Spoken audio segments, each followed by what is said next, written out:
प्रवचन सेवा आयोजित केलेली आहे। या मुरबाड तालुक्यातील हे करवेडे गाव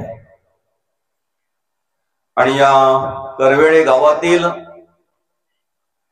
ओम साई मित्रमंडळ आयोजित माघी गणेशोत्सव सोहळा अर्थात ओम साई मित्रमंडळ आणि या सर्व मित्रमंडळाचे सर्व सदस्य या ठिकाणी हे धर्म कार्य घडावं, हे देवाचं कार्य घडावं म्हणून आपल्या या गावातील जे जे तनमन धनाने या ठिकाणी सहकार्य करतात त्यांच्या सगळ्यांच्या चरणी मी नतमस्तक होतो सर्वप्रथम। कारण स्वतःसाठी जगणारी माणसं आज या कलियुगामध्ये बरीच पाहायला मिळतात, स्वार्थासाठी जगणारी माणसं आज कलियुगामध्ये बरीच पाहायला मिळतात। पण मला या ठिकाणी ऐकल्यानंतर आनंद वाटला की जवळजवळ 40 ते 45 तरुण या मित्रमंडळामध्ये सहभागी आहेत आणि अधिक करून या गावातील सर्वच मंडळी या ठिकाणी सहभाग घेतात। अतिशय चांगल्या प्रकारे हा कार्यक्रम संपन्न व्हावा म्हणून प्रयत्न करतात, तन मन धनाने या ठिकाणी सहकार्य करतात। प्रत्येक माणसाला या ठिकाणी भगवंताने जन्माला घालताना वेगवेगळ्या प्रकारचे कला गुण दिलेले आहेत। हा कार्यक्रम या ठिकाणी संपन्न होत असताना आपल्या कलागुणांचा वापर या ठिकाणी आपण करतोय आणि खऱ्या अर्थानं ज्या भगवंताच्या कृपेने आपल्याला जे काही प्राप्त झालं असेल, आर्थिक बळ असेल, वाचिक कायिक मानसिक जे बळ असेल, त्या बळाचा वापर आपण या ठिकाणी हे धर्म कार्य करण्यासाठी, हे देवाचं कार्य करण्यासाठी करतोय। म्हणून सगळ्या ज्यांचं सहकार्य या ठिकाणी लाभतंय त्या सगळ्यांच्या चरणी मी नतमस्तक होतो, सगळ्यांच्या चरणी नतमस्तक होतो। आपल्यावर काय संस्कार आहे, आपलं जगणं वागणं कसं आहे, हे आपले विचार सांगून देत असतात, हे आपली कर्म सांगून देत असतात। आपण काय कर्म करतोय त्याच्यावरून कळते आपल्यावर काय संस्कार आहेत, बरं का? आज अनेक गावांमध्ये अनेक तरुण एकत्र येताना आम्हाला पाहायला मिळतात, पण संध्याकाळी एकमेकाला धरून आणावं लागतंय, बरं का? तरुण एकत्र येत नाहीत असं नाही, येतात ना, पण धरून आणेपर्यंत वेळ असते त्यांची। आज तुमच्याबद्दल मला स्वाभिमान वाटतो, आदर वाटतो, आनंद वाटतो। या तरुणांनी निर्माण केलेला, सगळ्या तरुणांनी एकत्र येऊन या ठिकाणी स्थापन केलेला हा मित्रमंडळ ओम साई मित्रमंडळ आणि या ओम साई मित्रमंडळाच्या सर्व सदस्य अनेक उपक्रम या ठिकाणी आयोजित करत असतात। त्यापैकीच एक माघी गणेशोत्सव सोहळा। 2.5 दिवस त्या देवाची सेवा घडावी, स्तवन घडावं, नामस्मरण घडावं, नामचिंतन घडावं, या उद्देशाने तुम्ही या ठिकाणी हा कार्यक्रम आयोजित करताय, बरं का? तुमचं जगणं वागणं बरंच काही सांगून जात आहे दादा, आलं का लक्षात? तुमच्या आई वडिलांनी केलेले तुमच्यावर संस्कार, तुमच्याकडे असलेले विचार आणि तुम्ही तुमच्या मुलांना दिलेली शिकवण बरंच काही सांगून जात आहे। जेवायला बसलेलो असताना तिथे एक मुलगा आला, तो बोलतोय, बाबा देवाच्या गळ्यात जी 100च्या नोटांची माळ आहे ना, त्यातली एक नोट पडले ही सांगण्याची सद्बुद्धी त्याला झाली, ही श्री गणेशाची कृपा आहे। बघितल्याबरोबर खिशात घालणारे बरेच आहेत, आहे का तो मुलगा इथे, बरं का? बघितल्याबरोबर खिशात घालणारे बरेच आहेत। अरे मोठमोठी माणसं पाय देऊन उभे राहतात दादा, रस्त्यावर जर एखादा काही पडलेलं दिसले, एखादी नोट, तर समोरची माणसं जोपर्यंत जात नाही तोपर्यंत पाय देऊन उभे राहतात। ते सगळे गेल्यानंतर मग पप्पी घेतात, असं त्या नोटीला पाया पडतात आणि मग ठेवतात। आनंद वाटला मला। तुम्ही तुमच्या मुलांना काय शिकवण देता, तुम्ही कसे जगता वागता, याच्यावरून सगळं कळतंय। आणि सांगू का, हा कार्यक्रम आयोजित करण्याचा उद्देशच तो आहे, आमच्यामध्ये परिवर्तन घडावं, आमच्याकडून परमार्थ घडावा, आमच्याकडून त्या देवाचं स्तवन घडावं, हा उद्देश आहे हा कार्यक्रम आयोजित करण्याचा। आणि मी पुन्हा पुन्हा तुमच्या चरणी नतमस्तक होतो। त्याला कारण काय माहितीये का? गणेशाचं आगमन झाल्यानंतर आपण काय करावं याचं आदर्शयुक्त उदाहरण म्हणजे तुमचं ओम साई मित्रमंडळ आणि ह्या मंडळाचे सदस्य। तुमचं मन गुंतून ठेवलंय तुम्ही कशामध्ये? भगवंताचं स्तवन करण्यामध्ये। बरं का? या ठिकाणी देवाचं स्तवन होत आहे, देवाचं नामचिंतन होत आहे, नामस्मरण होत आहे, आणि हेच देवाला आवडत आहे. एखाद्या वेळी जरी तुम्ही देवाला मोदक द्यायचे विसरलात तरी चालेल, ऐकताय ना? एखाद्या वेळी अडचणीच्या वेळेला तुम्ही देवाला मोदक द्यायचे विसरलात तरी चालेल, पण त्या देवाचं स्तवन करायला विसरू नका, त्या देवाचं नामचिंतन करायला विसरू नका, ते देवाला आवडत आहे. आणि म्हणून या 2.5 दिवसाचा कार्यक्रम या ठिकाणी संपन्न होत असताना तुम्ही अनेक कार्यक्रमांचं आयोजन या ठिकाणी केलं. काल दुपारच्या वेळेला या ठिकाणी प्रवचन झालं, संध्याकाळी हरिपाठ, रात्री भजन, आजही संध्याकाळच्या वेळेला हरिपाठ, आता हे प्रवचन या ठिकाणी आपण आयोजित केलेलं आहे. आणि अतिशय सगळी गुणी गोविंदाने या ठिकाणी तुम्ही राहत आहे, अतिशय चांगल्या प्रकारे राहत आहे. थोडक्यात तुमच्या मंडळाच्या सदस्यांची माहिती अशी मिळाली की केवळ तुम्ही हेच उपक्रम करत नाहीत, तर खरी जी गणेशाची सेवा आहे, खरी जी देवाची सेवा आहे, ती तुम्ही एकत्र राहून करताय, तुम्ही एकत्र येऊन करताय. ती कुठली सेवा आहे तर ऐका. तुम्ही इथे 2.5 दिवस देवाची काय सेवा करताय ना, किती नामचिंतन करताय ना, इथे कशा पद्धतीने राहताय, कशा पद्धतीने वागताय, ती स्फूर्ती, ती प्रेरणा तुम्हाला वर्षभर तो गणेश, तो भगवंत तुम्हाला ते सामर्थ्य देत असतो. आणि मला असं ऐकायला मिळालं की तुमच्या ह्या आडीमध्ये, बरं का, कदाचित जर एखादा कोणी आजारी पडला, एखादी महिला, एखादा पुरुष जर आजारी पडला आणि त्याच्या घरात जर कोणी नसेल, तर कोणी यायची वाट तुमची मंडळी पाहत नाही, त्याला बरोबर हॉस्पिटलमध्ये नेऊन उपचार करण्याचं काम तुमच्या आडीतील सदस्य करतायत, तरुण करतायत. मी म्हणेन देवाला आवडणारा परमार्थ तुम्ही करताय, देवाला आवडणारी भक्ती तुम्ही करताय. देवाला हीच भक्ती आवडते दादा. आडलेल्याची आड जाणार, नडलेल्याची नड जाणार. तहान लागली असेल त्याला पाणी पाजा, भूक लागली असेल त्याला जेवायला द्या. तृप्त झालेल्यांना किती जरी जेवायला दिलं तर त्याच्यातून तुम्हाला पुण्य मिळेल की पाप मिळेल ते मला माहिती नाही, पण ज्याला खऱ्या अर्थाने गरज आहे ना, त्याला जर तुम्ही सहकार्य केलं तर निश्चित त्याचं पुण्य तुम्हाला लाभतंय. आम्ही ज्या वेळेला एखादा कार्यक्रम आयोजित करतोय ना दादा, त्यावेळेला त्या मांडवात बसल्या बसल्या वेगवेगळ्या प्रकारची कल्पना करणारी माणसं आम्हाला अनेक पाहायला मिळतात. असा भव्य दिव्य मांडव जर असेल ना बाबा, तर त्या मांडवात बसून, खुर्चीत बसून बोलतात. जर मांडवा लागली तर काय बुद्धीची माणसं असतील, काय विचाराची माणसं असतील. पण मला येता येता कळलं, तुमच्या ह्या आळीमध्ये, तुमच्या ह्या गावामध्ये जर कोणाकडे काही कार्यक्रम असेल तर त्या माणसाने फक्त दाखवून द्यावं, त्याला काही पाहायला पण लागत नाही. सगळी मंडळी एकत्र येऊन त्याचा कार्यक्रम कसा उचलून धरायचा, कसं पार पाडायचं त्यासाठी प्रयत्न करतात. ही खरी देवाची भक्ती तुम्ही करताय, ही खरी देवाची भक्ती तुम्ही करताय. ही भक्ती देवाला आवडते. मूर्ती रूपाने 2.5 दिवसासाठी तुमच्या ह्या मंडपामध्ये विराजमान असणारा तो गणेश तुमच्यावर कृपा करेल ना, केव्हा? ज्या वेळेला चालत्या बोलत्या देवांची सेवा तुमच्याकडे घडेल तेव्हा. आमच्या आजूबाजूला असलेले देव आम्हाला कळत नाही, आमच्या घरात असलेले देव आम्हाला कळत नाहीत, पण आज खऱ्या अर्थाने स्वाभिमान वाटतो तुमच्या ओम साई मित्र मंडळातील सगळ्या सदस्यांचा. तुम्ही खरं देवाचं कार्य करताय आणि हे कार्य असंच चालू राहू द्या, बरं का. उत्तर चालू राहू द्या. अडलेल्याची आड जाणली पाहिजे. ज्याला खरोखर गरज आहे त्याला आपण सहकार्य केलं पाहिजे. आज तुमचे 40 सदस्य आहेत, उद्या 60 होतील, अजून वाढ होईल जर अशाच पद्धतीने तुम्ही कार्य करायला लागले तर. पण विशेष म्हणजे किती आहेत याला महत्व नाही, कसे आहेत याला महत्व आहे. आणि जसे आहेत तसे आहेत, खऱ्या अर्थाने तुमची स्तुती करावी तेवढी थोडी आहे. आम्हाला चालत्या बोलत्या देव एकदा कळला ना, चालत्या बोलत्या देवाची सेवा एकदा का आमच्याकडून घडली ना, की मूर्ती रूपाने देव असणारा जो देव आहे तो आमच्यावर कृपा करतो आणि तीच सेवा देवाला आवडत असते, तीच सेवा देवाला आवडत असते. म्हणून माणसाचं जगणं वागणं जे आहे की नाही, ह्याच्यावर सगळा परमार्थ अवलंबून आहे, याच्यावर त्याची भक्ती अवलंबून आहे. आम्ही काय करतोय, बरं का, आम्ही काय करतोय याचा विचार आम्ही करायला हवा.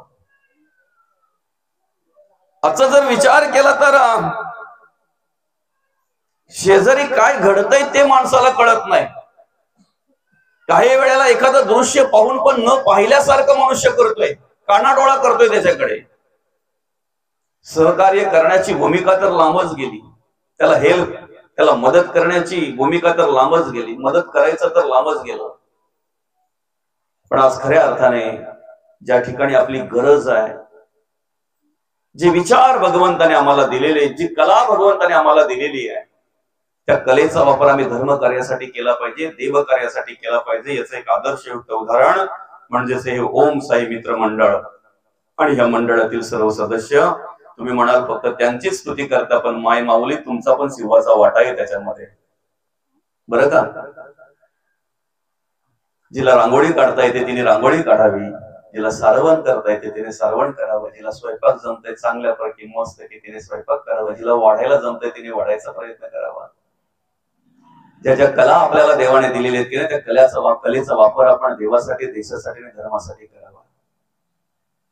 आपण स्तुती करतोय ना, स्तवन करतोय ना, त्यांचंच, जे स्वतःसाठी जगलं त्यांचं नाही, जे स्वार्थासाठी जगलं त्यांचं नाही, देवासाठी, देशासाठी आणि धर्मासाठी ज्यांनी कार्य केलं त्यांची आम्ही स्तुती करतो, त्यांचं आम्ही स्तवन करतो, स्वाभिमानाने आम्ही त्यांचं नाव घेतोय, बरं का. संतांनी कार्य केलं ना, जगद्गुरु तुकोबांनी कार्य केलं, मौली ज्ञानोबांनी कार्य केलं, शांती ब्रह्मनाथ महाराजांनी कार्य केलं, संत शिरोमणी नामदेव महाराजांनी कार्य केलं, जनाबाई असेल, बहिणाबाई असेल, मुक्ताबाई असेल, कान्होपात्र असेल. जगाच्या कल्याणा संतांच्या विभूती, देह कष्ट विधी परोपकार. काय स्वार्थ आहे हो जगद्गुरु तुकोबांचा? 4,500 अभंगाची गाथा आम्हाला दिली. काय मागितलंय त्यांनी आमच्याकडे? कसला विचार केलाय त्यांनी? काय कसली अपेक्षा केली आपल्याकडून? जगाचा कल्याण व्हावा ह्याच हेतूने 4,500 अभंग जगद्गुरु तुकोबांनी आम्हाला दिले, जगाच्या कल्याणासाठी. मौली ज्ञानोबांनी आम्हाला ज्ञानेश्वरी दिली, चांगदेव 65 दिली, अमृतानुभव दिला, हरिपाठ दिला. काय मागितलंय आमच्याकडे? 21-22 वर्ष मौलींनी कार्य केलं या ठिकाणी. आमच्या जीवनाचा उद्धार व्हावा, आमच्या आयुष्याचा उद्धार व्हावा म्हणून 18 अध्यायी ज्ञानेश्वरी दिली. अवघ्या वयाच्या 16व्या वर्षी मौलींनी ज्ञानेश्वरीची रचना केली. चांगदेव 65 दिली आम्हाला. सगळ्याचं सार काढून जे निर्माण केलंय ते म्हणजे चांगदेव 65, आणि त्याचंही सगळ्याचं सार म्हणजे हरिपाठ आहे, बरं का माऊली. हरिपाठ म्हणजे आपला मॅन्युअल गाईड आहे, माहिती पुस्तिका. एखादी वस्तू तुम्ही ज्या वेळेला घरी आणता की एखादं उपकरण, ते तुम्हाला कसं हाताळायचं, कसं वापरायचं तुम्हाला माहिती नसेल, त्यावेळेला त्याच्या बरोबर असलेलं पुस्तक तुम्ही काढताय, ते पुस्तक वाचताय आणि मग तशी ती वस्तू हाताळताय, तशी ती वस्तू तुम्ही वापरताय. तसं आम्ही कसं जगावं, कसं वागावं, काय करावं, आम्हाला हा नरदेह भगवंतांनी कशासाठी दिलेला आहे, आमचं आद्य कर्तव्य काय आहे, हे जर आम्हाला पाहून घ्यायचं असेल तर हरिपाठाच्या एक अभंगाचा आम्ही विचार करावा, अभ्यास करावा. निवांत बसून ज्या वेळेला आम्ही एक शब्द त्या हरिपाठातला वाचतोय ना, परत परत वाचा एक अभंग. बघा किती सामर्थ्य आणि किती मार्गदर्शन त्या ठिकाणी मौलींनी हरिपाठामध्ये केलेलं आहे, किती कशा प्रकारचं मार्गदर्शन केलेलं आहे. अवघ्या वयाच्या 16व्या वर्षी मौलींनी ज्ञानेश्वरी दिली आम्हाला. 21-22 वर्ष मौलींनी कार्य केलं आमच्यासाठी. फक्त जगाच्या कल्याणासाठी, तुमचं आमचं हित जाणलं, तुमचं आमचं हित व्हावं, घडावं, आपल्याला कळावं, याच उद्देशाने फक्त मौलींनी कार्य केलं. हे सगळं कार्य पूर्ण झाल्यानंतर ज्या वेळेला भगवंताकडे, देवाकडे मागायची वेळ आली, त्या वेळेला सुद्धा काही स्वतःसाठी मागितलं नाही. मागितलं? आम्ही देवाला नवस करतोय, बरं का. आताच आमची चर्चा झाली की भाद्रपद महिन्यामध्ये जेवढे असतात ना, तेवढेच आता होत चालले. मी तर म्हणतो त्याच्यापेक्षा जास्त व्हावेत, कारण धर्मकार्य आहे ना, त्याच्यापेक्षा जास्त व्हावेत. फक्त आणणाऱ्यांनी या ओम साई मित्र मंडळाचा आदर्श घ्यावा. काय समजतंय का? भाद्रपद महिन्यामध्ये जेवढे गणपती येतात की नाही, त्याच्यापेक्षा जास्त व्हावेत ना, जास्त यावेत त्याच्यापेक्षा. काय येऊ नये, का आणू नये, घरोघरी असावेत. पण आदर्श कोणाचा घ्यावा? ह्या ओम साई मित्र मंडळाचा घ्यावा. कॅट बाजूला ठेवा, जुगार बाजूला ठेवा आणि धर्म कार्य करा. जर धर्म कार्य तुम्ही भगवंताच्या पुढ्यात जर कार्य करत असाल, त्या देवाचं स्तवन जर तुम्ही करत असाल, त्या गणेशाची स्तुती जर तुम्ही करत असाल, त्या गणेशाचं नामस्मरण जर तुम्ही करत असाल, तर खऱ्या अर्थाने त्या गणेशाची कृपा तुमच्यावर झाल्याशिवाय राहणार नाही. ही भक्ती देवाला आवडते, हा परमार्थ देवाला आवडतो, हे स्तवन देवाला आवडतंय. जेवढं नामचिंतन करता येईल तेवढं करा. ही देव आल्याची पावती आहे, ही देवाल्याची खूण आहे. देव घरा आला, देव घरा आल्यानंतर काय होतं माहितीये का? समाधान प्राप्त होते, सुख प्राप्त होते. तुमचे हे 2.5 दिवस आहेत ना वर्षभराचे, तुमच्या मंडळाचे फक्त हे 2.5 दिवस वगळा. धावपळच आहे माऊली, पळापळच आहे, बरोबर आहे की नाही? अनेक कार्यक्रम तुम्ही आयोजित करत असाल, पण पळापळच आहे, धावपळच आहे. हे 2.5 दिवस तुमचे असे आहेत की वर्षभराचा थकवा उतरून जातो. एक वेगळ्या प्रकारची प्रेरणा निर्माण होते, एक वेगळ्या प्रकारचं समाधान प्राप्त होत आहे. एकदा श्री गणेश भगवंत येऊन विराजमान झाले की किती आनंद होतो, किती समाधान, बरं का? ही पावती आहे देव आल्याची. काही ठिकाणी देवाने यावं आणि 25-25, 30-30 वर्षाचे तरुण बर्बाद व्हावे. देव कधी कोपत नाही, बरं का? ऐकताय ना सगळे? देव कधीही कोपत नाही, कोपतात ती आपली कर्म, कोपतात ती कर्म. तुम्ही जर त्या देवाच्या पुढ्यात धर्म कार्य पुढे करून जर अधर्म करत असाल तर ते पापच आहे ना दादा, पापच आहे ना. धर्माचं कार्य पुढे करून जर तुम्ही त्या ठिकाणी अधर्म करत असाल, अनितीने वागत असाल, तर त्याला पापच म्हणतात ना. त्याला त्याचं किती जरी काही केलं तरी पुण्यामध्ये कधीच रूपांतर होणार नाही, त्याचं पाप पापच असतंय. बघा ना त्या देवाच्या हातामध्ये काय आहे. गणपतीला किती हात आहेत बरं? गणेशाला चतुर्भुज म्हटलेलं आहे ना त्याला, बरोबर आहे की नाही? 4 हात आहेत ना. एका हातामध्ये फरश असेल, एका हातामध्ये कमळ असेल, एका हातामध्ये मोदक असेल आणि एका हातात आपल्याला आशीर्वाद देत असेल तो बाप्पा, बरोबर आहे की नाही? आशीर्वाद देतो तो देव आपल्याला. असा हात आहे. आहे का एखाद्या हातामध्ये त्याच्या 555 कॅट जुगार काय दिलाय का? त्याच्यामध्ये काही पत्ता बित्ता काय दिलाय लटकवून? कलियुगातली माणसं आहेत, लटकवतील पण काही वेळात, काय सांगू शकत नाही. काही कालांतराने कशावर आलाय गणपती. गणपतीचं खरं वाहन काय आहे बरं? उंदीर आहे, बरोबर आहे की नाही? खरं वाहन काय आहे गणपतीचं? शास्त्राप्रमाणे गणपतीचं वाहन आहे उंदीर. पण माणूस एवढा हौशी झालाय ना दादा, कोणी स्कूटरवर बसवला, कोणी 4 चाकीमध्ये बसवला, नाही कोणी कशावर बसवला, तर कोणी छकड्यावर बसवला. या छकडेवाला देव. असू द्या, ठीक आहे, हरकत नाही. आपला विषय असा आहे की जर देवाला कॅट आवडत असते, जुगार आवडत असता, पत्ता आवडत असता, तर एका हातामध्ये त्याच्या दिलं असते कोणीतरी, असं शास्त्रामध्ये कुठेतरी लिहिले असतं. तुम्ही अनेक शास्त्रांचा अभ्यास केला असेल, पुराणांचा अभ्यास केला असेल, असे अनेक कीर्तन ऐकले असतील, अनेक प्रवचन ऐकले असतील. कारण अजून सुद्धा तुम्हाला वेळ मिळाला तर पुराणांचा अभ्यास करा, शास्त्रांचा अभ्यास करा. आणि जेव्हा कधीतरी तुमच्या वाचनामध्ये येईल की गणपतीच्या वेळेला पत्ता खेळून देव जागवा, त्यावेळेला मला सांगा, मी माझ्या प्रवचनातून सांगत जाईल लोकांना, बरं का? पण जर कुठेही लिहिलेलं नाही, त्याचा उल्लेख जर कुठेही नाहीये, तर दादा कशाला रे बर्बाद होताय तुम्ही? तरुण चांगली पोरं देव आल्यानंतर बर्बाद होतात. खऱ्या अर्थाने देव आल्याची ही खूण नाही आहे, बरं का? कित्येकांना आत्महत्या करावी लागते. कर्जाचा डोंगर केल्यानंतर मग काय करणार? आत्महत्येपर्यंत विषय जातो. देव आल्याची खूण नाहीये ही. देव घरा आल्यानंतर, देव आमच्याकडे आल्यानंतर आम्हाला समाधान प्राप्त झालं पाहिजे, आम्हाला सुख प्राप्त झालं पाहिजे.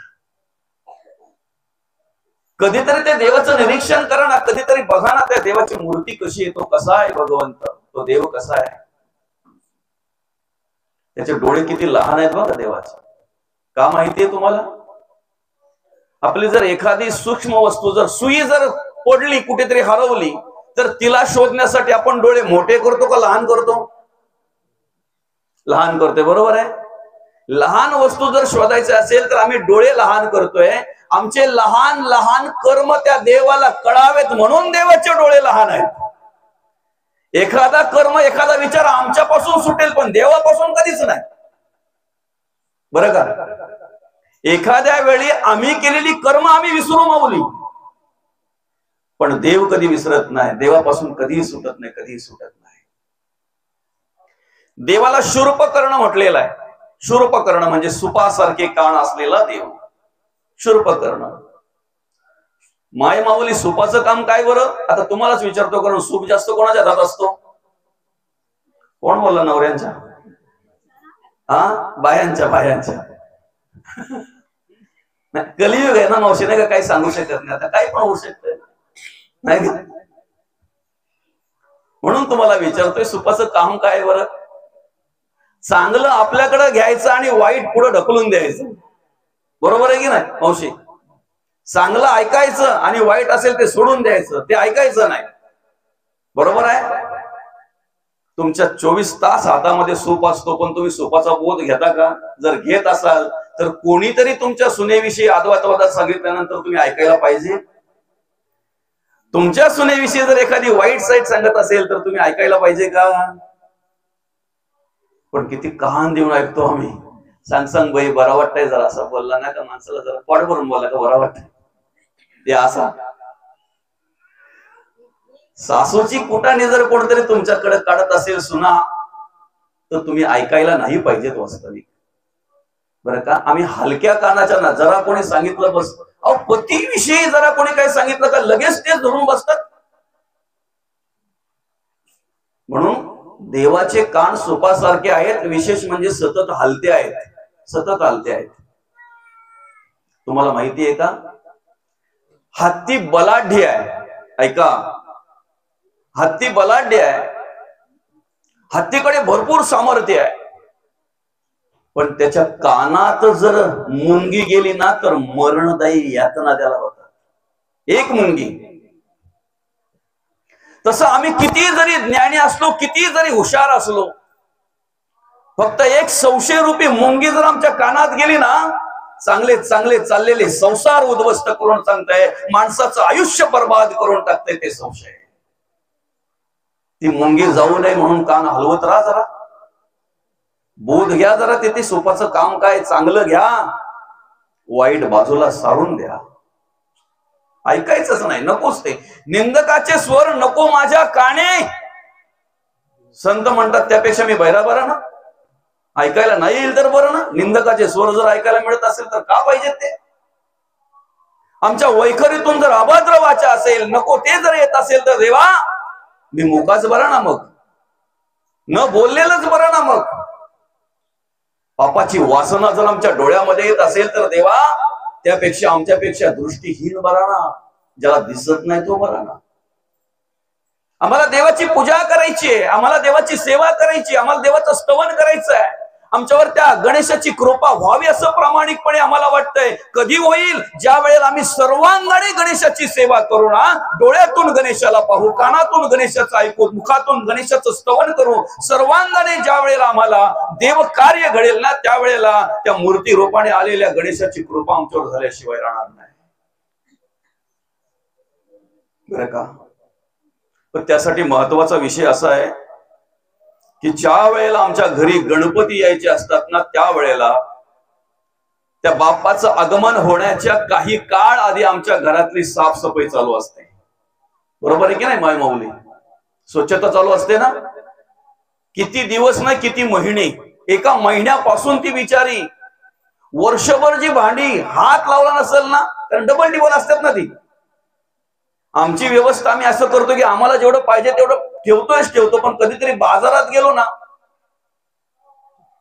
मग ती विचार करते, आता आलोय ना, यांचा किस्सा पण गरम आहे ना, तर जरा भांड्यांच्या दुकानात जाऊया. तो बोलतो आहेत ना सध्या, आपल्याला काय गरज आहे. अहो पण पाहुणी आली तर मग प्रॉब्लेम होतो ना. 2-4 पाहुणे आली तर कशी म्हणतात, 10-12 पाहुणे आली तर, आता तो 10-12 पाहुणे आपल्याकडे कधीतरी वर्षभरात हो, मग ते पाहिजे ना. वर्षभर ज्या भांड्यांना हात लावत नाही ना, ती भांडी सुद्धा घासायला काढते का? माझ्या घरात देव येणार आहे, कचरा नको, घाण नको माझ्या घरामध्ये. वर्षभर ज्या कोपऱ्यामध्ये झाडू जात नाही ना, एखाद्या कपाटाच्या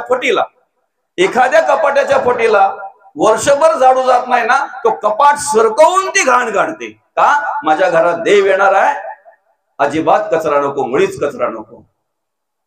समजतंय ना? नुसता ज्या घरात देव येणार आहे त्या घरात जर आम्ही कचरा ठेवत नाही, तर जो देव अंतरात्मा म्हणून सतत आमच्या घरात आहे त्या घरात आम्ही कचरा ठेवावा का? त्या अंतःकरणामध्ये आम्ही कचरा ठेवावा का? त्या मनामध्ये आम्ही कचरा ठेवावा, घाण ठेवावी नको? नाही, नको ना. आणि म्हणून आम्हाला समाधान वाटलं पाहिजे, सुख वाटलं पाहिजे, आम्हाला आमच्या घरामध्ये शांती पाहिजे, मिळेल ना. त्यासाठी आपल्या अंतःकरणातला कचरा काढला, आपल्या मनातला कचरा काढला की बरोबर परिवर्तन होत आहे. ही बालाची घरं जी आहेत की ना, अशी आता बघायला मिळत नाही. बघायला आता असं मस्त वाटतंय बघा. ही जे लाकडाची घरं आहेत ना, काढली आता आपण, किती मस्त वाटतंय बघा. पूर्वी त्या बालांच्यावर बाबांसारखी मंडळी, बरं का काका, म्हणी लिहायचे, असे म्हणी लिहायचे ना बाबा. अशी ओटी जर असेल तर त्याच्या बालावर असे म्हणी लिहिलेले असायचे, नाही का? अति तिथे माती. मग वाचल्यावर माणसाने कळावा ना, माणसा करावे तसे भरावे, ह्या म्हणी आहेत. काय अतिशहाणा त्याचा बैल रिकामा, बरेच म्हणी असायच्या. परोपकार हाच खरा धर्म आहे, प्रेमाने जग जिंकावे. आपल्याला वेळ कमी नाही तर अख्खा वेळच आपण म्हणींच्यात काढला असता. आपल्याला महत्वाची म्हण अशी आहे की मी एक त्या वेळेला म्हण वाचली होती, दया क्षमा शांती तेथे देवाची वस्ती. बरोबर का? देव घरात यावा असं जर आम्हाला वाटत असेल तर त्यासाठी आम्ही पहिली ही क्रिया केली पाहिजे, दया क्षमा शांती. बरोबर आहे की नाही? आमचं कसं असतंय माहितीये का, आम्ही वेळा ठरवून दिलेले आहेत देवाला, देवीला, लक्ष्मीला. अख्खा दिवस घरामध्ये किती कुटाणा असला तरी चालल, पोरांची आरडाओरड, जरा कुठे काय झालं का पोराला रटवणार, मारणार, रडवणार. रडत असला तर परत त्याला अजून 4 देणार का, गप्प बसत नाही म्हणून. पण संध्याकाळची वेळ झाली का मग काही महिला खूप जपून असतात एकदम, त्या टायमाला पोरांना आड्डावड्डा करून देत नाही अजिबात. आणि एखादा जर रडायला लागला त्याला काय बोलते माहितीये का, गप, लक्ष्मी याचा टाइम झाला, या टायमाला रडाचा नसताय. समजतंय? आम्ही वेळा लावल्यात मध्ये. म्हणजे तिला एवढं माहिती आहे की लक्ष्मी येण्याच्या वेळेला आमच्या घरात काय पाहिजे, शांतता पाहिजे. तुम्ही 24 तास जर तुमच्या घरामध्ये शांत वातावरण असेल ना, ऐका ना, दया क्षमा शांती तेथे देवाची वस्ती असं वाचलं होतं. पण संतांनी बोध दिला, संतांनी सांगितलं देवाची वस्ती नाही, तेथे देवची वस्ती. आलं लक्षात? तेथे देवाची वस्ती. देवासारखी माणसं त्या घरामध्ये राहत असतात, देवासारखी माणसं तिथे वागत असतात, जगत असतात. आणि म्हणून देवाची कृपा आपल्यावर व्हावी असं जर वाटत असेल तर त्यासाठी आम्ही काय केलं पाहिजे, ज्या घरामध्ये देव आमच्या आहे ना, अंतरात्मा म्हणून आम्हाला सांभाळतोय ना, ते अंतःकरण आम्ही स्वच्छ केलं पाहिजे. आम्ही मूर्तीपेक्षा जास्त महत्व डेकोरेशनला देतो, बरं का? आता इथे बघा तुम्ही सगळं काय केलं, हे आलं का लक्षात? किती मस्त वाटतंय, अगदी भारी सुटसुटीत सगळं. पूजा करायला पण काही त्रास झाला नसेल तुम्हाला. परवा रात्रीच्या एक ठिकाणी जेव्हा गेलो ना, एवढ्या वायर इकडून तिकडून घेतल्या होत्या त्याने.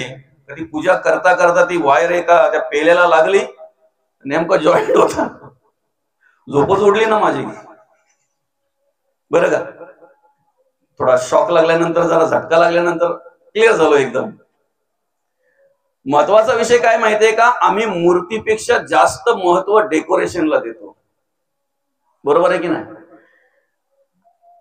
करवेळाची माणसं जर काही मुरबाडला जात असतील, कशासाठी ते सांगतात, गणपती बघायला चाललोय. बघायला माणसाला जायचं असतंय, कारण आजारी माणूस पडतो, देव नाही पडत. आपण कोणाला बोलतो बघायला चाललोय म्हणून. एखादा माणूस आजारी असेल तर आपण बोलतो नाही का, बालदाला बघायला चाललोय, कालदाला बघायला चाललोय, आमक्याला बघायला चाललोय, तमक्याला बघायला चाललोय बोलतो आपण. का बाबा आजारी आहे. देव बघायला चाललोय, भ्रम आहे आपला. देव बिव बघायला नाही, ते डेकोरेशन बघायला आम्ही जात असतो. काय केलंय डेकोरेशन ते. पण तुम्हाला महत्व आहे, माहिती आहे का डेकोरेशनला महत्व कुठपर्यंत आहे? या ठिकाणी मूर्ती स्थापन करण्याच्या 2 दिवस आधी तुम्ही हे डेकोरेशन तयार केलं असेल. आलता कोणी दर्शनाला? दर्शनाला आलता कोणी? उद्या विसर्जन झाल्यानंतर कदाचित वेळ मिळाला नाही तर 2 दिवस तसंच राहील ते. पण कोणी येईल का इथं मोदक घेऊन? येईल का कोणी दर्शनाला? जोपर्यंत तो देव आहे ना, जोपर्यंत तो मूर्ती रूपाने भगवंत विराजमान झालेला आहे ना, तोपर्यंत डेकोरेशनला किंमत आहे. एकदा तो त्याचं विसर्जन झालं, मूर्तीचं विसर्जन झालं की मग मात्र त्या ठिकाणी डेकोरेशनला किंमत शून्य. अंतरात्मा आहे तोपर्यंत डेकोरेशनला महत्व आहे. पण आम्ही जास्त महत्व कोणाला देतोय? बाह्यरंगाला का अंतरंगाला? बाह्यांगाला मी जास्त महत्व देतोय. महाराज म्हणजे कसा असावा एक कल्पना झाली बरं का माणसाची. म्हणून चांगले चांगले येऊन आम्हाला फसवून जातात. माई माऊलींना देवाचं नाव घेऊन येतात, अख्ख्या अंगावर देवाच्या नावाचे कपडे असतात. काय महाराज, बरोबर आहे की नाही? आणि आमच्या माय माऊलीला पण वाटतंय साधूच आहे का काय. बाहेरच सांगतो ना, तुला 3 पोर आहेत बरोबर का? बाई ओळखलं यांनी बरोबर. बारका पोर तुझा लय आगाव आहे, सांगून ऐक नाही तर सगळ्यांचे तसेच असतात. खरं आहे का खोटं आहे? तुमचं भविष्याने सांगतो का मी? नाही तर तुम्ही बोला, तुम्ही पण सांगायला लागले का काय? पण 4-5 गोष्टी काय बरोबर तंतोतंत जुळतील अशा सांगितल्या नाही सांगितल्या का मग लगेच वाटतंय कंबर लई दुखतील माझी, लई दिवसातून जरा विचारून घ्यावं बाबाला नक्की कोणी काय केलंय त्या. बरं का? मग आतमध्ये बोलवणार, त्याला चहा देणार, नाश्ता करणार. नाही तो बरंच काय काय काय काय सांगतो. मग उठता उठता बोलतो, तुमच्या घरात जर काही सोनं असेल तर ते मी शुद्ध करून देतो. नाही दिलंय का कोणाला शुद्ध करून सोनं? नाही. ऐकायला असेल ना, नाही का आई? आणि मग शुद्ध करायला सांगितल्यानंतर मग त्या टोपात टाका, बरं का? त्याच्यामध्ये थोडी हळद टाका, म्हणजे ते पाणी पूर्ण पिवळं झालं पाहिजे. मग तो इकडे तिकडे हे हात वगैरे करतो ना, मग त्या ताईला बोलतो अमुक अमुक वस्तू घरातून आण. ती ताई घरात गेली का मग तो सगळं काढतो, त्याच्या पिशवीत भरतो ना. ती ताई येईपर्यंत परत त्या हातामध्ये ते पाणी ढवळत असतो. आणि मग सांगतो अर्धा-1 तास असाच राहू दे, तोपर्यंत गाव सोडतो ना मी. काय बोलतो तो? अर्धा-1 तास असाच राहू दे, अर्धा-1 तासानंतर काढ, अख्खा शुद्ध झालेला असेल. शुद्ध कुठून? हलदच लागते ते पैसे हाताला. मग ते फसवला ग फसवला. मग तिचाच सासरा बाजूला बसलेला, तो बोलतो सकाळपासून चहा करतो, मला चहा दिलाच नाही तुम्ही. माझ्या समोर त्याला चहा काय ना, नाश्ता काय ना, वरून पैसे काय. अरे कळलं पाहिजे आम्हाला. ताई खूप भोळे आहात तुम्ही, खूप भोळे आहात. भोळे म्हणून तो फसतोय ना आपण. घरात नका बोलू, तिथं जाऊन बोली म्हणून फसले. सीतामाईला घेऊन जाण्यासाठी रावण जर त्या रूपामध्ये आला असता ना त्याच्या, तर त्याला भीकही घातली नसती. घातली असती काय माऊली? पण तो साधूच्या वेशात आला. आणि आमच्या माय माऊलींच्यावर असे संस्कार झालेले आहेत की साधू जर घरी आला तर विनमुख जाता कामा नये. साधू जर घरी आला तर त्याला कमीत कमी पाणी तरी द्यावं, पाणी तरी द्यावं. आणि ते संस्कार झालेले आहेत म्हणून बिचारी सीतामाई त्याला भिक्षा वाढायला गेली. आलं का लक्षात? आणि शेवटी त्यांनी त्याचं ते काय साध्य करायचं शेवटी घेऊन गेला सीतामाई. बरं का? आम्हाला जर गणपतीची सेवा करायची, आम्हाला जर त्या गणरायाची कृपा आमच्यावर व्हावी असं वाटत असेल तर त्यासाठी संतांनी जे कार्य केलं ते कार्य आमच्याकडून घडावं. आमच्या आई बहिणींचा आदर आम्हाला करता आला पाहिजे. आमच्या आई बहिणींचा सन्मान आम्हाला करता आला पाहिजे. प्रत्येक ठिकाणी आम्हाला आई आणि बहीण पाहता आलं पाहिजे. ज्या दिवशी ही कर्म, ज्या दिवशी हे कार्य आमच्या सारख्या तरुणांकडून घडेल ना, त्या दिवशी त्या गणेशाची कृपा आमच्यावर झाल्याशिवाय राहणार नाही. त्या दिवशी त्या गणेशाची कृपा आमच्यावर झाल्याशिवाय राहणार. आजच्या या कलियुगाचा जर आम्ही विचार केला तर एखादी ताई आमची घरी यायला जर तिला उशीर झाला, रात्र झाली, अधिक वेळ जर झाला, तर तिला रस्त्यामध्ये जात असताना हिंस्र प्राण्याची भीती वाटत नाही. तिला माहिती आता हिंस्र प्राणी अधिक करून राहिलेच नाहीत. तिला किड्याची भीती वाटत नाही, तिला सापाची भीती वाटत नाही, तिला विंचवाची भीती वाटत नाही, तिला कुठल्याही प्रकारे हिंस्र प्राण्याची भीती वाटत नाही, तिला तिच्या मृत्यूचीही भीती वाटत नाही. पण ज्या वेळेला रात्रीच्या वेळी एखादी माझी ताई बहीण एखाद्या रस्त्यामध्ये चालत असते ना, त्यावेळेला तिला पहिली भीती वाटते ती म्हणजे एखाद्या नराधमाची जर माझ्यावर वाईट नजर पडली तर, एखाद्या वाईट नजरेच्या माणसाने जर माझ्याकडे बघितलं तर, ही पहिली भीती तिला वाटत असते. ज्या दिवशी माझ्या आई बहिणीच्या अंतःकरणातली ही भीती नष्ट होईल ना, त्या दिवशी समजा खऱ्या अर्थाने गणरायाचं कार्य आमच्याकडून घडते, त्या गणपतीची सेवा आमच्याकडून घडते. तुम्ही चारही युगाचा निवाडा घ्या, चारही युगाचा विचार करा. ज्यांनी ज्यांनी माझ्या आई बहिणीकडे वाईट नजरेनं बघितलं ना, त्यांचं नाव पण शिल्लक राहिलं नाही, नावही नाही. कृतापासून तर आतापर्यंत तुम्ही विचार करा, सत्ययुगापासून त्याच कलियुगापर्यंतचा विचार करा. जेवढे जेवढे तुम्हाला पाहायला मिळतील ना, जेवढे जेवढे अनुभवायला वाचायला मिळतील ना, ज्यांनी माझ्या आई बहिणीकडे वाईट नजरेने बघितलं, उद्ध्वस्त झाले, बर्बाद झाले, देशोधडीला लागले, नाव पण शिल्लक राहिलं नाही. देहाच्या बरोबर कर्माची ही माती झाली, त्यांच्या नावाची ही माती झाली. कित्येक असे कित्येक उदाहरणं आहेत. आमचं शास्त्र सांगतंय, यत्र नार्यास्ते पूजन्ते रमन्ते तत्र देवतः.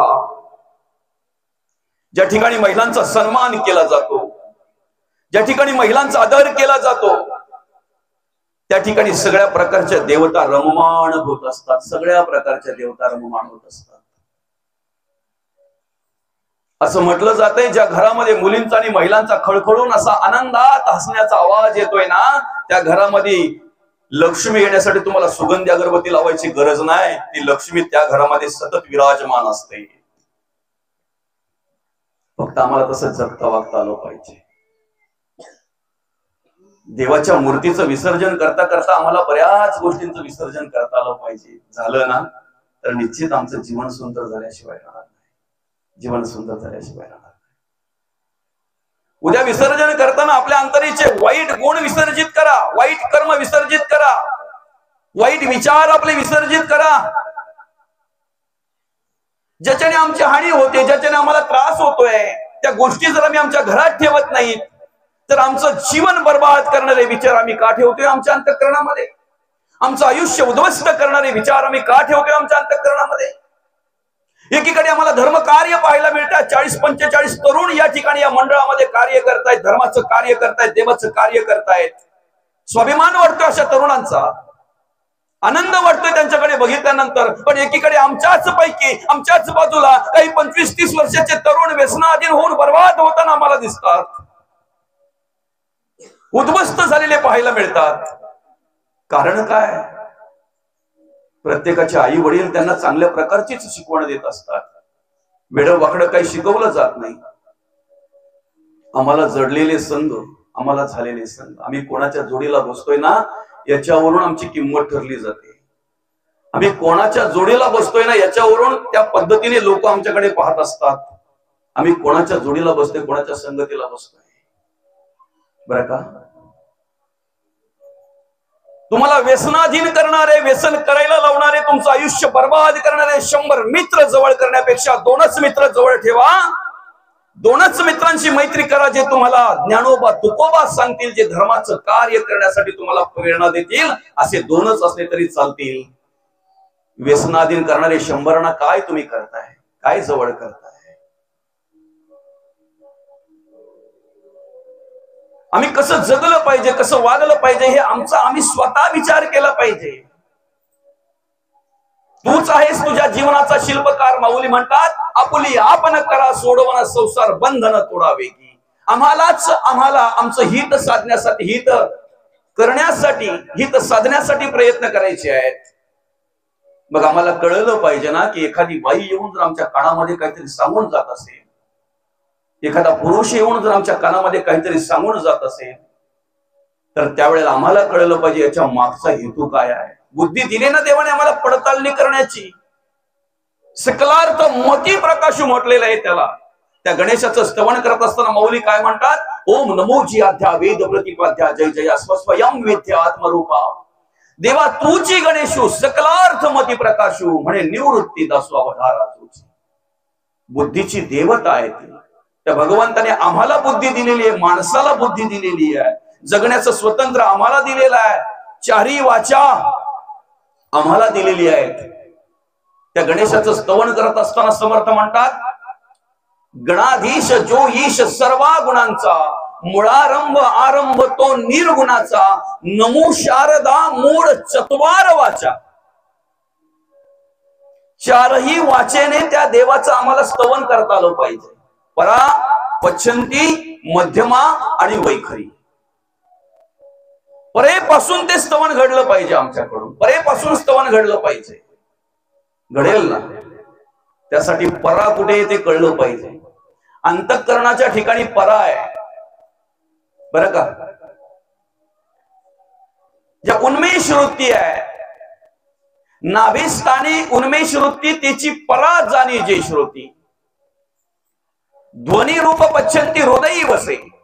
हृदय स्थानामध्ये कोण आहे? पच्छंती आहे. कंठापासून नाद झाला मध्यमा वाचा बोली जे त्याला. कंठाजवळ मध्यमा वाचा आहे. उच्चार होता अक्षराला वैखरी बोलीची. आम्ही बोलू शकतो, आम्ही सांगू शकतो, आम्ही गाऊ शकतो. आम्ही देवाचं भजन करता आलं पाहिजे. आम्हाला देवाचं स्तवन, देवाचं नामस्मरण करता आलं पाहिजे. त्यासाठी आम्हाला वैखरी दिली देवाने. या चारही वाचेतून त्या गणेशाचं स्तवन आम्हाला करता आलं पाहिजे. चारही वाचेतून गणेशाचं स्तवन करता आलं पाहिजे. गमोपंथ आनंद या राघवाचा. अखंड त्या देवाचं स्तवन आमच्याकडून घडलं पाहिजे. त्या देवाची सेवा घडेल ना, त्यासाठी आम्हाला काय करायचंय? डोळ्यातून भगवंताला पाहायचंय प्रत्येक ठिकाणी. विष्णुमय जग वैष्णवांचा धर्म. प्रत्येक ठिकाणी जळी स्थळी काष्टी पाषाणी एवढंच नाही, ज्या ज्या स्थळी हे मन जाय माझे, त्या त्या स्थळी हे निजरूप तुझे मी ठेवितो मस्तक. ज्या ठिकाणी तेथे तुझे सद्रूप आहे. ज्या ठिकाणी आम्हाला पाहता येतंय, ज्या ठिकाणी आम्ही पाहतोय, ज्या ठिकाणी आम्ही नतमस्तक होतोय, ज्या ठिकाणी आम्ही डोकं टेकतोय भगवंता, त्या ठिकाणी तुमचं रूप आहे, तुमचं स्वरूप आहे. तो श्री गणेश आमच्या घरामध्ये कार्य करतोय ना. चालत्या बोलत्या रूपामध्ये तो गणेश कार्य करतोय. त्याची रूप अनेक आहेत. या ठिकाणी माऊली या पहिल्या ओवीमध्ये जे ओम ओम या शब्दापासून ज्ञानेश्वरीला सुरुवात करते, तो ओम म्हणजे संपूर्ण सृष्टीचा निर्माता आहे. विश्वाची निर्मिती त्याच्यापासून झालेली आहे. असं म्हणतात, जेव्हा काहीच नव्हतं ना, तेव्हा जे होतं तो श्री गणेश आहे. काहीच नव्हतं तेव्हा जे होतं तो श्री गणेश आहे. ओमकार स्वरूपाचा. त्याची ओळख करून देत असताना जगद्गुरु तुकोबा म्हणतात, ओंकार प्रधान रूप गणेशाचे, हे तिन्ही देवांचे जन्मस्थान आहे. मग कसं? आकार तो ब्रह्मा, उकार तो विष्णू, मकार महेशू जाणीला. ऐसे तिन्ही देव जेथून उत्पन्न, तो हा गजानन मायबाप. तो हा गजानन. उत्पत्ती करण्याचं काम ज्या ब्रह्मदेवाला दिलेलं आहे, प्रतिपालन करण्याचं काम ज्या भगवान विष्णूंना दिलेलं आहे, संहार करण्याचं काम जे महेश करतात, तो शंकर देव करतोय, जो महादेव करतोय. या तिन्ही देवांची निर्मिती त्या ओंकारापासून आहे, त्या प्रणवापासून आहे, त्या ओम पासून आहे. म्हणून ग्रंथाला सुरुवात नवे प्रत्येक कार्याला सुरुवात करताना आम्ही त्या गणेशाला पहिलं वंदन करतोय, पहिला नमस्कार गणेशाला करतोय, पहिली पूजा गणेशाची करतोय, पहिलं प्रथम वंदन त्या गणेशाला करतोय आम्ही. का? त्या गणेशाचं स्तवन करताना म्हटलेलं आहे, वक्रतुंड महाकाय सूर्यकोटी समप्रभ निर्विघ्नं कुर्मे देव सर्व कार्येषु सर्वदा. प्रत्येक कार्य निर्विघ्नपणे पार पाडणारा तो गणेश आहे. प्रत्येक कार्य निर्विघ्नपणे पार पाडणारा तो गणेश आहे. भगवंत प्रत्येक कार्यामध्ये आपल्याला, शुभ कार्यामध्ये, चांगल्या कार्यामध्ये सहकार्य करत असतात बरं का. फक्त आपण त्यांचं स्मरण केलं पाहिजे. त्यांचं स्मरण करून आपण ते कार्य केलं पाहिजे. त्या देवाला शरण गेलं पाहिजे बरं का. शरण जाणं म्हणजे नुसता नमस्कार करणं नाही. नमस्कार तर कोणी पण करतोय, कळतंय ना. वाईट गुणांचा त्याग करून, वाईट कर्माचा त्याग करून, वाईट विचारांचा त्याग करून आम्हाला त्या देवाला शरण जाता आलं पाहिजे. आणि देवाला जर शरण जायचं असेल तर सगळ्यात महत्वाचं आहे, पहिला माणसाने अभिमान बाजूला ठेवला पाहिजे. अभिमान जर जवळ असेल तर तुम्ही कधीही देवाला नमस्कार करू शकत नाही, आणि तुम्ही केलेला नमस्कार कधीही देवाला पोहोचू शकत नाही, कधीच पोहोचू शकत नाही. ज्या वेळेला तुम्ही वाईट कर्माचा, वाईट गुणांचा, वाईट विचारांचा त्याग करून देवाला प्रार्थना करताय, नमस्कार करताय ना, भले तुम्ही करवेळ्यामध्ये तुमच्या घरात राहून पांडुरंग परमात्म्याच्या प्रतिमेला तुम्ही हात जोडत असाल, पण तुमचा शुद्ध मन जर असेल, तुमचा भाव जर शुद्ध असेल, तर तो नमस्कार पंढरपूरच्या पांडुरंगाला पोचल्याशिवाय राहत नाही, तेवढंच सत्य आहे. त्यावेळेला भाव, तुमची श्रद्धा कशी, याला महत्व आहे. पण पंढरपूर क्षेत्री जाऊन पण जर तुमच्या मनामध्ये द्वेष भरला असेल, तिरस्कार भरला असेल, मत्सर भरला असेल, नको ते विचार, नको तो किलमिश, नको ती घाण तुमच्या